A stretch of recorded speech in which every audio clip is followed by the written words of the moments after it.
அனைவருக்கும் மீண்டும் எனது வணக்கம். மற்றும் ஒரு கட்டுரை குருகும் உண்டு இலக்கிய ஒப்பீடு. குருகு அப்படின்றது சங்க இலக்கியத்தில் இடம்பெறக்கூடிய ஒரு பறவை. இந்த குருகை நாரை கொக்கு அப்படின்ற பேர்லேயும் அழைக்கலாம். கொக்கு இங்கே பார்த்தா அந்த கொக்கு அப்படின்ற மாதிரி தான் நான் எடுத்துக்கிட்டு பொருள் கையாண்டிருக்கேன்.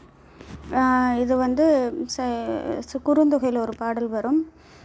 யாரும் இல்லை தானே கல்வன் தானது பொய்ப்பின் யாவண்ணவன் செய்கோ திணைத்தாள் அன்ன சிறு பசுங்கால ஒழுகு நீர் ஆழல் பார்க்கும் குருகும் உண்டு தான் மணந்த ஞான்றே அப்படின்னு ஒரு பாட்டு, சங்க இலக்கிய பாட்டு. ரொம்ப ஃபேமஸான பாட்டு தான். குறுந்தொகை பாடல்கள் ரொம்ப எளிமையாகவும் இருக்கும், நல்லாவும் இருக்கும்.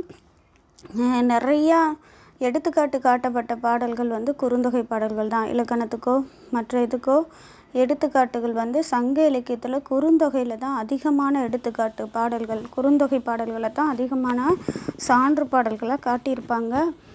ஏன்னா எல்லாத்துக்குமான பாடல்கள், இலக்கணத்துக்கான எல்லா கோட்பாடுகளுக்கும் பொருந்தக்கூடிய பாடல்கள் இந்த குறுந்தொகையில் இருக்குது. தொல்காப்பியத்து பொருளதிகாரத்துக்கு கூட இந்த குறுந்தொகையில் அதிகமான பாடல்கள் எடுத்து காட்டியிருப்பாங்க. இப்போ இந்த ஒரு பாட்டு, அந்த பாட்டில் வரக்கூடிய குருகும் உண்டு அப்படின்ற செய்தியை வச்சுட்டு இது இலக்கிய ஒப்பீடு. பின்னாடி இலக்கியங்களில் இது சங்க இலக்கியம்ன்றது குறுந்தொகை. சங்கம் மருவிய கால இலக்கியம்னா அந்த இலக்கியங்களில் நீதிநூல் கால இலக்கியத்தில் இலக்கியங்கள் இருக்குல்ல, அகநூல்கள் இருக்குல்ல, அந்த 6 நூல்களில் பொருத்தி பார்க்க தான் கட்டுரை. சரி, பார்க்கலாம். குருகும் உண்டு இலக்கிய ஒப்பீடு. முன்னுரை. சங்க தலைவன் பல இடங்களில் நின்ற சொல்ல நீடு தோன்று இனியன்லாம் பாடல் இருக்குது. அது மாதிரி நின்ற சொல்லனாக நீடு தோன்று இனியனாக காட்சி தருகின்றான். எனினும் சில இடங்களில் கூறிய சொல்லில் இருந்து வலுவிய பொய்யனாகவே காணப்படுகின்றான். அத்தகைய நிலையில் குறுந்தொகையில் தலைவி தோழியிடம் புலம்பும் ஒரு பாடலை சங்கம் மருவிய கால இலக்கியங்களோடு பொருத்தி பார்த்து ஆராய்வதே இக்கட்டுரையின் நோக்கமாகும்.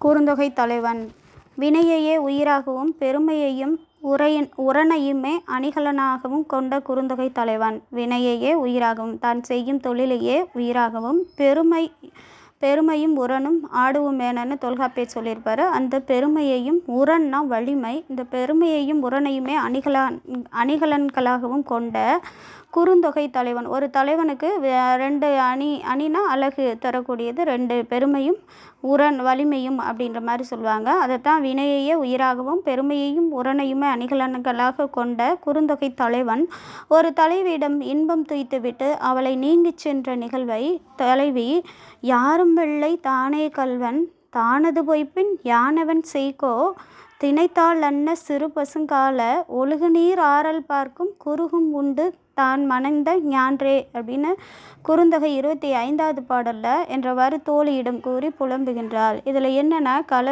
காதலிக்கிற தலைவன் தலைவி பகல் குறி இரவு குறின்னு சந்தித்து இன்பம் துய்த்திட்ருப்பாங்க.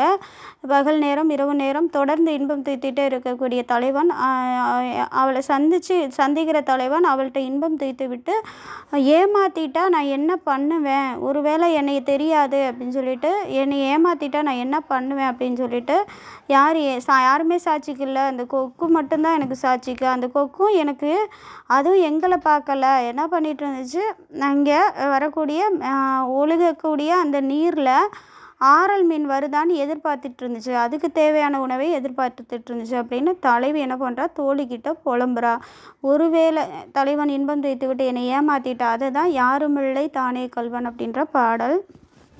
தலைவி தோழியிடம் இந்த மாதிரி புலம்புகின்றாள். புலம்புறதா யாரும் இல்லை, தலைவன் என் நலத்தை உண்ட அந்த சமயத்தில் அங்கே யாருமே இல்லை, தானே கல்வன்னா திருடன் அப்படின்ற மாதிரி சொல்லுவோம்ல, அவன் தான் இருக்கான். அந்த தானே கல்வன்னா அவன் இப்போ தானது பொய்ப்பின், அவன் என்னோட நலத்தை உண்டு விட்டு இல்லை நான் அப்படிலாம் பண்ணலை அப்படின்னு பொய் சொல்லிட்டா. தானது பொய்ப்பின் யானவன் செய்கோ, நான் என்ன செய்வேன், ஒருவேளை என்னை ஏமாற்றிட்டா நான் என்ன செய்வேன். திணைத்தாள் அன்ன சிறு பசுங்கால, திணையோட அந்த தாள் போன்ற திணை, அந்த வைக்கோல்ன்ற மாதிரி சொல்லுவோம்ல, நெல்லோட தாள்ன்ற மாதிரி சொல்லுவோம்ல, அந்த இது போல் கால்களை உடைய எதுனா திணைத்தாள் என்ன சிறு பசுங்கால் அப்படி இப்போ மென்மையான கால்களை உடைய ஒழுகு நீர் ஆறல் பார்க்கும்.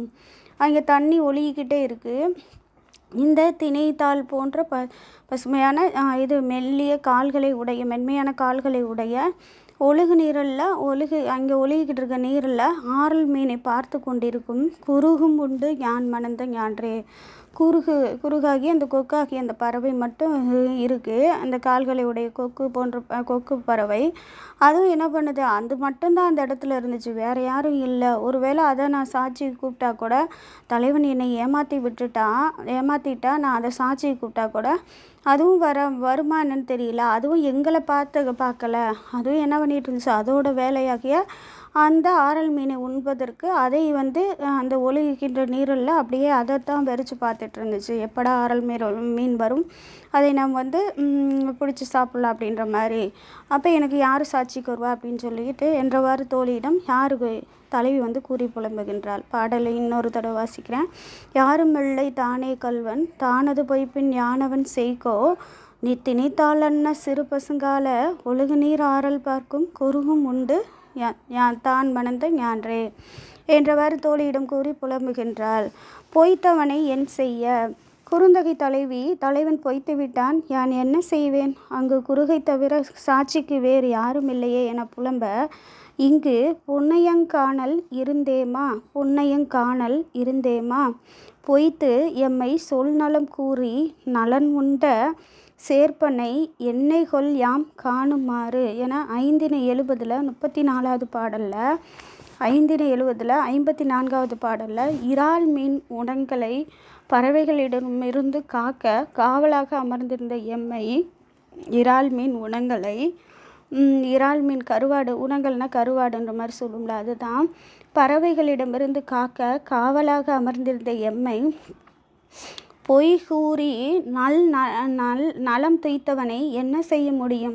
நான் என்ன பண்ணேன், கருவாடு காவை காத்துக்கிட்டு இருந்தேன், இறால் மீன் கருவாடை காவை காத்துட்டு இருந்தேன்.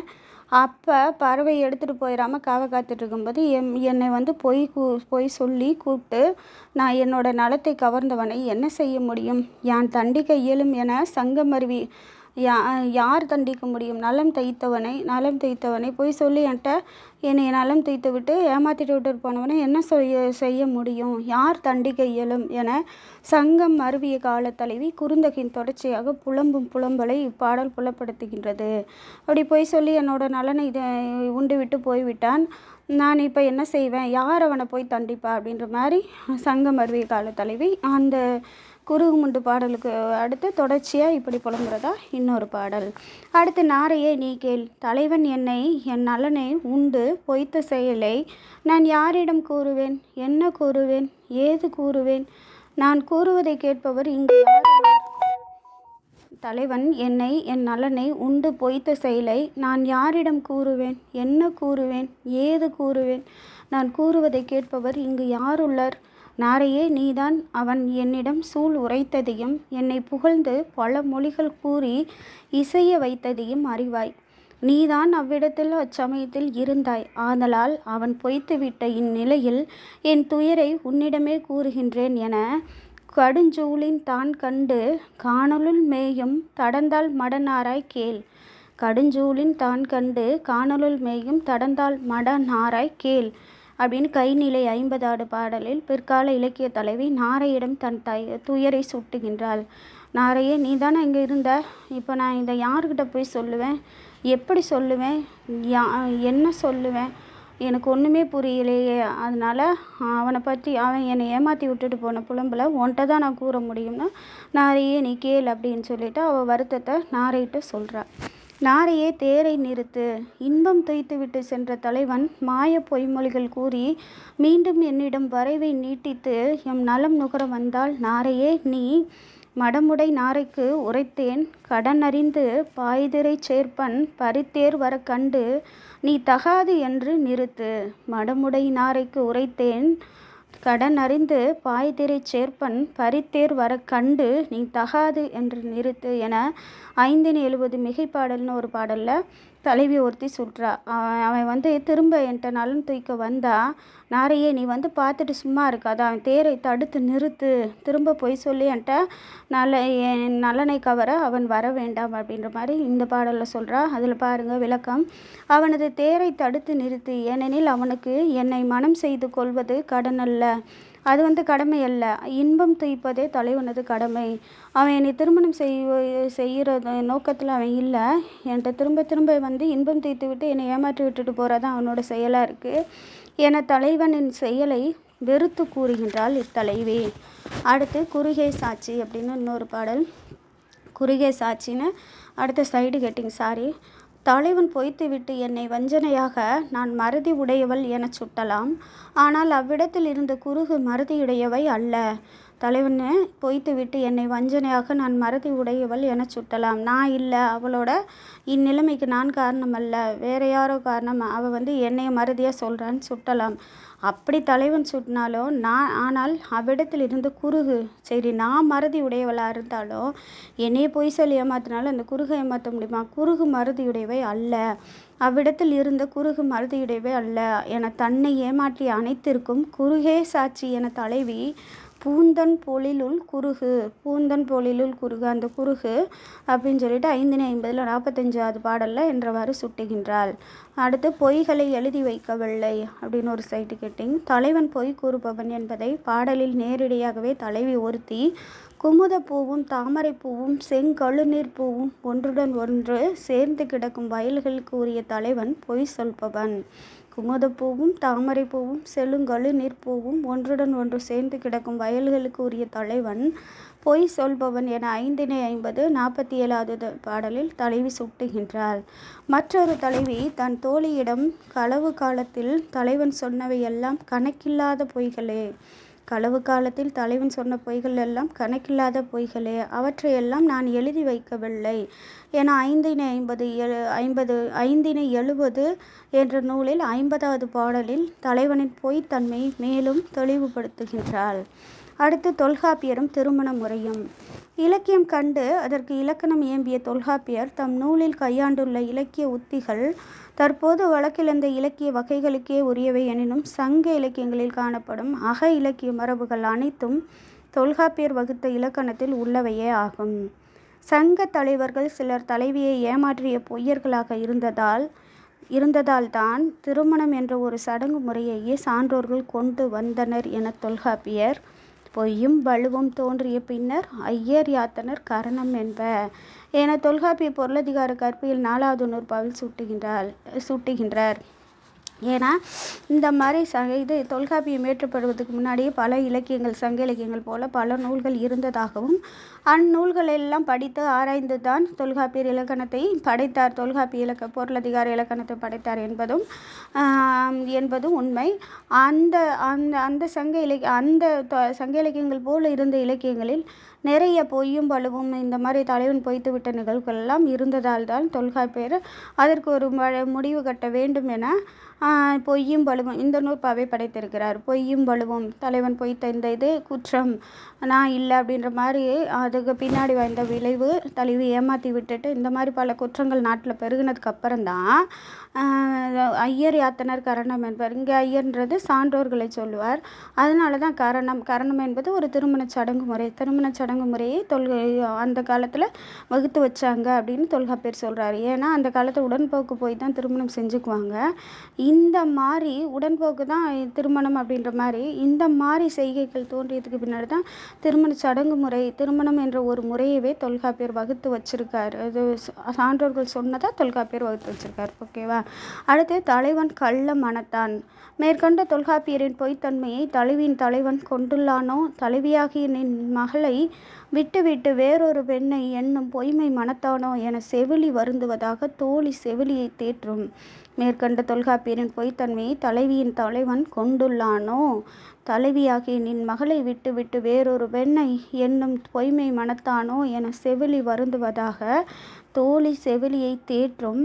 கொடுங்களி சேர்ப்பன் அருளான் என தெளிந்து கள்ள மனத்தான் அயல் நெறி செல்லும் கொள் நல்வழிச் சோரா நடந்து என 5 70 இதில் 52வது பாடல் விதமாக இப்பாடல் அமைந்துள்ளது. தன் மகன் களவில் உடன்போக்கில் கூட்டிகிட்டு போனவன் தன் மகளை ஏமாற்றிடுவானோ, இல்லை இவளை விட்டுட்டு அயல்மனை இந்த பரத்தையிடம் சொல்கிற மாதிரி அப்படி போயிடுவானோன்னு வருந்துற தலைவிக்கு செவிலிக்கு தோழி என்ன பண்ணுறாளாம், ஆற்றுப்படுத்துகிறானா. கொடுங்கலிச் சேர்ப்பன் அருளான் என தெளிந்து கள்ள மனத்தான் அயல் நெறி செல்லுங்கொள் நல்மலை சோரா நடந்து அப்படின்னு போயிடுவானோன்றவளை தோழி என்ன பண்ணுறாளாம், ஆற்றுப்படுத்துகிறாளாம். இல்லை அப்படிலாம் செய்ய மாட்டான்னு. சரிங்களா. அடுத்து முடிவுரை. தலைவன் பொய்த்து விடுவானோ, பொய்த்து விட்டால் யான் யாது செய்வேன் என்ற தலைவின் குறுந்தொகை ஐயக்கூற்று சங்கம் மருவிய கால நூல்களில் தலைவன் பொய்த்து விட்டவனே என்ற உறுதி கூற்றாகின்றது. அதனை நிறுவ அக்குறுகும் பல இடங்களில் பல நிலைகளில் துணை நிற்கின்றது. இத்தகு சங்க பாடல்களும் தொல்காப்பியரின் கரண விதியை விளக்கும் சான்றுகளாகவே அமைந்துள்ளன. நன்றி, வணக்கம். நன்றியுடன் மு. செண்பா.